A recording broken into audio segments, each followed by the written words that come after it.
నిజమైన క్రైస్తవుడు ఏం కోరుకుంటాడు తెలుసు? నిజమైన క్రైస్తవుడు దేవుని కొరకు ఇష్టంగా బ్రతికిన వాడు, దేవుని కొరకు కష్టపడిన వాడు, దేవుడు అంటే పిచ్చి ప్రేమ ఉన్నటువంటి వాడు, దేవుని కొరకు బ్రతకాలి, ఆయన సర్వస్వం అనుకున్నవాడు ఏమన్నాడు తెలుసా? ఒకే ఒక మాట అంటాడు, బ్రతుకుట క్రీస్తు, చావైతే లాభము. బ్రతుకుట క్రీస్తు, చావైతే లాభం అంటాడు అన్నమాట. పౌలు గారు అన్నారు ఆ మాట. పౌలు గారు ఏమన్నారు తెలుసా? ఇది నా మట్టుగా అయితే బ్రతుకుట క్రీస్తే, చావైతే మేలు అని చెప్పేసి అన్నారంటే ఎందుకు అనగలిగాడు ఆ మాట? అంటే ప్రేమల దేవుడు గారు ఎందుకు అనగలిగాడో తెలుసా? నేను ఎంతవరకు కష్టపడ్డాను, ఈ భూమి మీద జీవించగలిగాను, ఈ భూమి మీద నాకు సర్వస్వము నేను అదిగో ఏ దేవుడు నాకు ఇచ్చాడో వాటన్నిటిని పెంటగా ఎంచుకున్నాను. సర్వస్వాన్ని నేను ఏం చేశాను తెలుసా?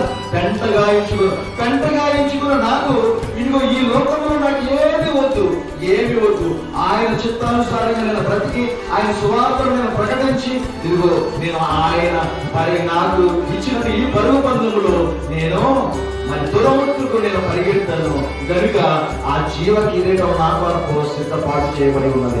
ఆ జీవ కిరీటం కొరకు పొందాలంటే నేను ఏం చేయాలి? ఈ దేహాన్ని విడిచిపెట్టాలి, ఈ దేహమైన గుడారాన్ని విడిచిపెట్టాలి. ఈ గుడారంలో నేను మూడుచూ ఉన్నాను. ఒకవేళ దేవుని చిత్తమైతే ఈ గుడారంలో ఆయన నడుపుతాడు, దేవుని చిత్తమైతే ఈ గుడారంలో నేను బ్రతుకుతాను. ఒకవేళ దేవుని ఇష్టమైతే ఇంకా కొంతకాలం నాకు ఆయుష్నిస్తాడు. ఒకవేళ ఆయుష్ తీరిపోతే ఏమన్నాడు? నాకు మేలు అన్నాడు. ఆయుష్ తీరిపోతే నాకు మేలు, ఆయుష్ తీరిపోతే మేలు, చనిపోతే మేలు, చావైతే లాభం అంటాడు. చావైతే లాభం అని ఎవరైనా అడగలుగుతారు? అంటారు. అయ్యి బాబు చచ్చిపోతాను బాబా, నన్ను హాస్పిటల్ తీసుకెళ్ళాలని వాడు ఉంటారు. ఇంకో గుడ్డు కూడా వచ్చాడు, నొప్పి వచ్చాడు, నాకు ఏదో భయపడుతుంది, గౌరవ హాస్పిటల్ తీసుకెళ్ళాలని చెప్పేసి అనేవాడు. ఇది తలపోటుగా ఉన్నది, కాళ్ళు చేతులు ఏడుగా ఉన్నాయి, త్వరగా హాస్పిటల్ తీసుకెళ్ళి లేకపోతే నేను చచ్చిపోతానేమని భయంతోనూ మరి మరి చాలా ఆందోళనతోనూ పరుగుగా వెంటనే అంబులెన్స్ ఫోన్ చేసి అయ్యో అంబులెన్స్ త్వరగా రావాలని ఎదురు తీసుకుపోయి హాస్పిటల్ పడైన బాబు అని చెప్పేసి వెవ్వేలుకున్నప్పుడు ఈ జనాంగం ఉంటే మరి పౌలు గారు ఏంటి? చావైతే లాభం అంటున్నాడు.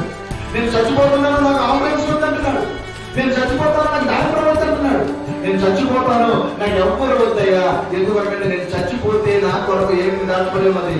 జీవ కిరీటం ఉన్నది, నీతి కిరీటం ఉన్నది. కనుక నేను దాన్ని పొందుకోవాలంటే చావైతే నాకు మేలు. ఏమన్నాడంటే చావైతే మాలు. ఎందుకు మేలంటే ఇదిగో నేను అక్కడికి వెళ్ళిపోతాను. నేను ఎంతవరకు ఒకవేళ ఇంకా ఎక్కువ బ్రతికాననుకో, ఇంకా ఎక్కువ బ్రతికి పాపం చేస్తే, అందుకే ఏమన్నారు? కాకిలా కలకాలం బ్రతికే కన్నా హంసలా ఒక దినము బ్రతుకుడే శ్రేష్టమనే లోకంలో సాగుతుంది కదా. అలాగా ఎక్కువ ఆయుసు పోసుకుని ఎక్కువ కాలం బ్రతికి ఎక్కువ పాపాలు చేస్తే నిత్య నరకం తప్పదు.